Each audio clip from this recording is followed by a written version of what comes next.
Okay, so I've been playing Fallout 4 quite a lot, and I decided to make a little movie about it. Some friends asked. So let's see, I have played for 697, there's almost 700 hours. Compare that to I played with Skyrim, which is over 1200 hours, it's quite a lot. So I made 4 characters that I played out in different ways, as much as I can. Most of them are like tanks, heavy armor, just, you know, big fat guns, whatever. One sneak character, and different outcomes like, you know, Battle of Steel, the Institute, and the Railroad. One big difference from when I made my first character is how you build it. And it was quite more easier from the second and third and fourth character compared to the first one, because the first one is like, yeah, you know, you make all the mistakes with that one. One perk to invest in earlier than anyone, is actually Aqua Boy or Aqua Girl. This one is hugely useful, because as soon as you get water above your feet, you will take radiation damage, and also you will breathe underwater. Other is like lockpicking and hacking, both extremely useful, depending on how if you play with companions that can do it for you, but mostly, you know, you get experience from it. Pretty much the same with, you know, armorer, any kind of upgrade for your weapons, extremely useful. You can, my first character, I did nothing. I have played nothing in gun nuts, and it works quite well. It was a little bit harder, but you can do it actually. You find a lot of weapons with crappy stuff, but one thing is really good, so you can detach that mod and attach it to your gun, and, you know, get some really good stuff. You know, of course, you need to invest in what kind of damage, like you go with guns or you know, rifles. I highly recommend that you choose one to go with. Naturally, you need to invest in everything that give you damage, like Bloody Mess, really good. Note though, you don't really need to maximize all of them, because the last perk points are more like bonuses. You will see it later on in this video when I go over the different kind of weapons I use and how to use them. But for demolition, for example, to get the second one and get the throwing arc is really good if you want to use grenades. Heavy guns are insane, super heavy and do a lot of damage. Usually they are kind of slow as well, so, you know, it's a give and take. And after a while, I usually wait with them. You can invest them early on, but usually you have more perks that are more important to invest in. But later on, it's really good, you know, to invest in protection, like, you know, get rid of all of those limb damage, like adamantium skeleton. The life giver is really good. One of my characters were actually a sneak one, and naturally you have to invest in everything that has anything to do with sneak. And it gives a lot of cool bonuses, like you can't trigger mines and stuff like that. Mr. Sandman is also really good, it gives you a lot of sneak damage attack. However, the Mr. Sandman to assassinate enemies in your sleep, it kind of sucks, because when you, especially for me it was like that, but when you use it, you won't get an experience point for killing them. So it's better just to attack them normally and get that experience point, because if you use Sandman, you just kill them, and I didn't get anything from it. So if you invest in the ninja perks, it's really good. It's so insane. So especially if you go for melee, you know, sneak up and backstab, you know, 10 times the damage is insane lot of damage. And also there's quite a lot of perks that are, nothing is useless, but I can say they are close to useless. They are just for the funsies, especially. That's really bugs me a little bit, because most of them, they are, you know, you don't really have any good use of them, except that it might, you know, make the game a little bit more fun in some ways. And I mean, the ghoul perk and all other perks are in the end of it. They suck, you know. You don't really need them. They're just, you know, to spend your perk points on something. The same with nuclear physicist, because especially for me, I didn't. Well, I can imagine if you play with a Gatling gun and use the fusion cores as ammunition as well, if you play as in power armor. But otherwise, you know, You find a lot and you can buy a lot of fusion cores as well. You can talk about perks forever, there's just so much to talk about, but it will take forever and I don't want to make this video too long. I both like and hate followers. The first character I made, I just went solo all the way because I'm used to Skyrim. But with my two last characters I only went with followers. You see, I noticed that it's kinda nice to have a follower because it doesn't get as lonely. And also they get input in the game like smells, scenes, you know, stuff that happen around you that you just play through otherwise. But I don't really see how good they do. Sure, you can give them a big ass gun, but you know, they take ammo if you don't use a mod as I used with my other two characters. But mostly they are just in the way. I also use the mod that they will move away from me more faster and often. Because they usually stand right in front of me, or when I'm going to loot a body, they just moved on and stand on top of the body. Dogmeat was the worst one of them all. Because he's programmed to be in front of you or something all the time. Every time you run, he always run to be in front of you. Just like a normal dog would do. This is unbearable. So I hate Dogmeat. I totally hate him. But the best thing about followers is they are actually really good for decoys. If you buff them up with armor, they can take much more damage. And also they can carry your junk. You know, you pick up a lot of junk throughout the game and suddenly you're full, and they are excellent for carrying your junk. One thing that bugs me though is that they can steal your kills, like in your experience points. If they kill an enemy and you haven't hurt that enemy, you won't get any experience for that kill. Which is really strange because there can be a battle like 2 streets away, you can hear it loudly and your experience point just roll in. You hear that coin cash in, but ka-ching, ka-ching, ka-ching, ka-ching, and you're just standing still and doing nothing. Really fucking weird. Okay, so let's talk about gears and guns. When it comes to armor, it's not really much to talk about. You need to get up that armor rating and defense rating and all of it as high as you can. It's like common sense. If you have a stealth character, you need to keep the weight of your armor low because it undermines your detection when sneaking. But other than that, you just go for heavy, go for the best thing you can find. Everything with legendary, a high armor rating, whatever, just go with it. What's more interesting to talk about, however, is guns. And what I have come to realize, what really rules, no matter what gun you use, is actually exploding bullet. If you can get a gun, an armor, a rifle, whatever, with exploding bullets, it's just the fucking best.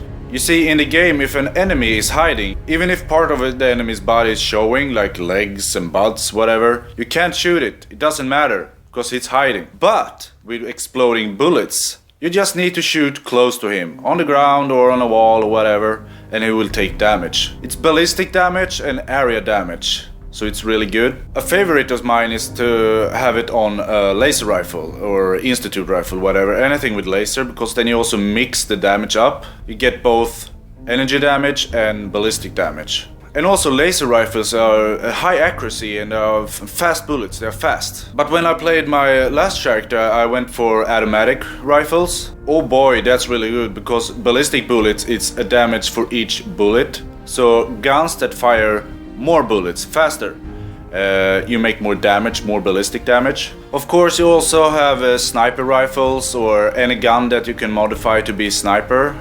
I don't like laser rifle for this, because the light of the bullet itself, the laser beam, actually block your view, so it's harder to see. So that's better with ballistic if you go with that. But I prefer to go with reflex sights, because you can still hit enemies really good from a distance with that as well.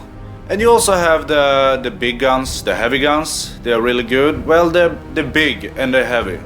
Normally quite slow as well, the recharge time, whatever. But they do massive damage. But you have to be careful though, because you can shoot yourself. You know, it happened to me several times. I have mixed feelings about grenades. They are good, they can make a lot of damage. But it's more tactical when you use them, you know, you need to place them right, you need to throw them at the exact right place to do maximum damage. And even then, you know, enemies can actually run away from them. You can hear them just, grenade, and they start running. But it's not really that bad. At perk level 2 you will get the throwing arc, and that really helps.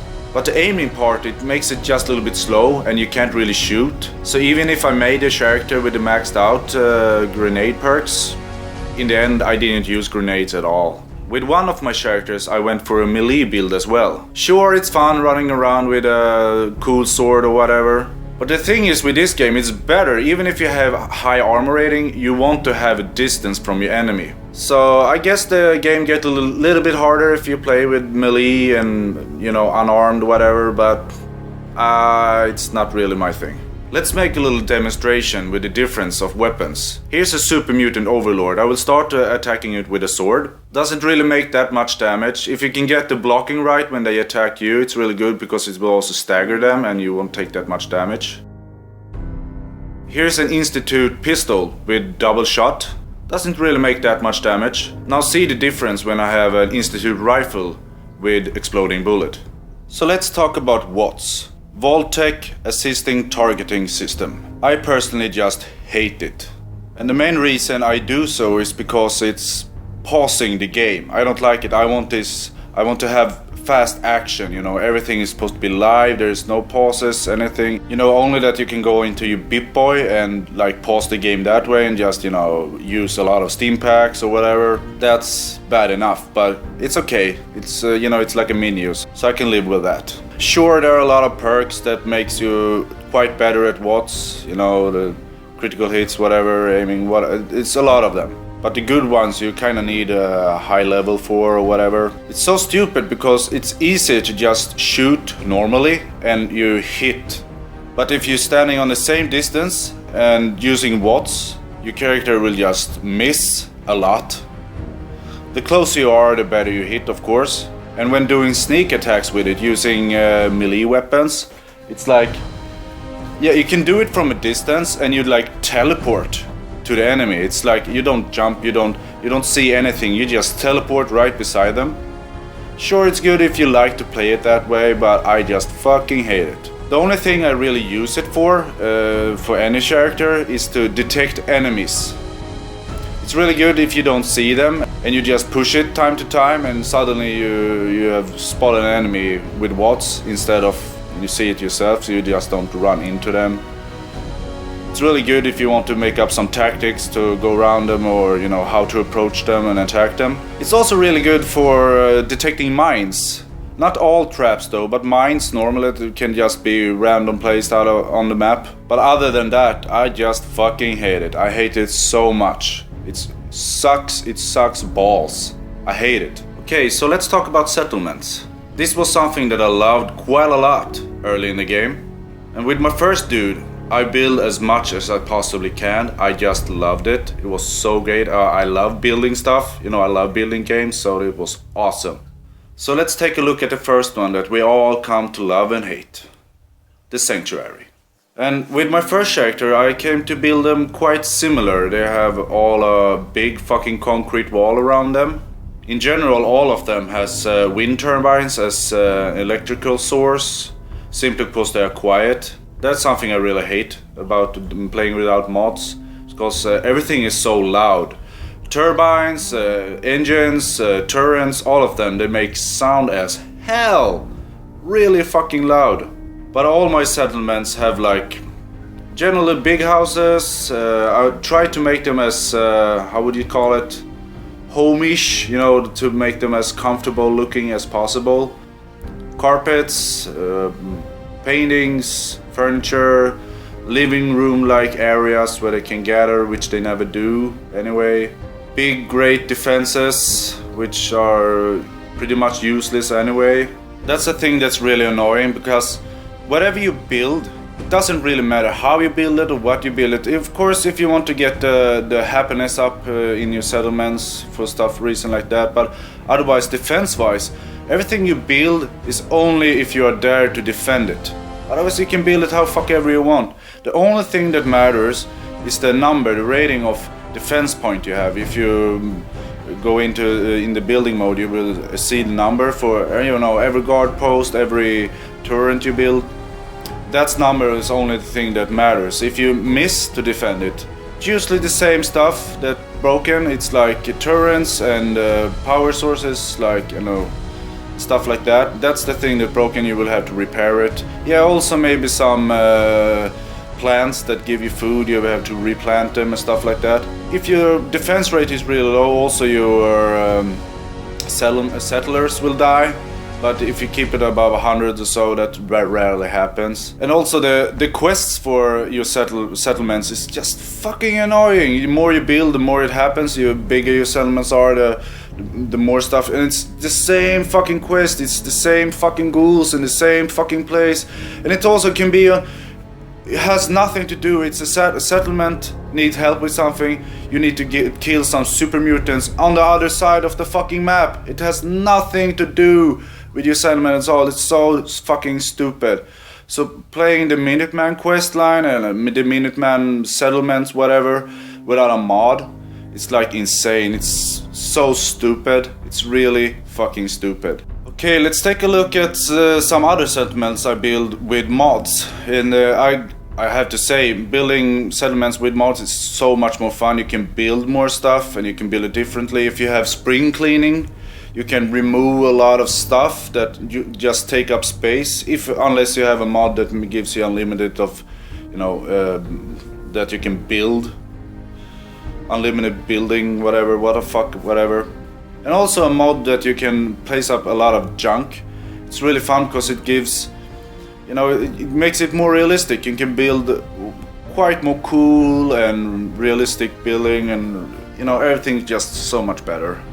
Okay, so let's take a look at one of my favorite builds that I built with my last character. I didn't use the Sanctuary as my base. So I made Hangman's Alley as my base, and just to play around to see what I can do. I made it very small. I only used the synths as workers and guards. It can build really cool. I built a 3-floor house with a greenhouse at the top. With it looks real cool. You can build everything, with the glass walls, windows, everything just looks fucking great. As I said, I played the game with 4 characters, and the 2 first one I didn't use mods, and the 2 last ones I used mods. And I have to say that using mods really make the game more fun to play. It's very usual for Bethesda, it was the same with Skyrim, but using mods really enriches the game. It makes everything much more fun. I always go with lore-friendly stuff, and I'm not going to go into very much detail about every mod I use, but just go into the Nexus forum, the Nexus mods, and use the Nexus mod manager. Just take the top mods that are on the list. They're all the best one, all the good ones that really a lot of people have played and endorsed. Everything from spring cleaning to be able to move your power armors. That's really good. Everything you can build. A lot of clothing. Everything. You can make bullets. Everything. It just makes the game more better. I'm not going to go into the bugs and glitches so much. It will, it takes too much time to make. But I found a really good video made by A+Start. Fallout 4 glitches, son of a glitch. It's episode 55, whatever. There's a link in the description if you want to see it, but that's some of the glitches I found. But everything from companions just disappearing, broken merchants, there's so much.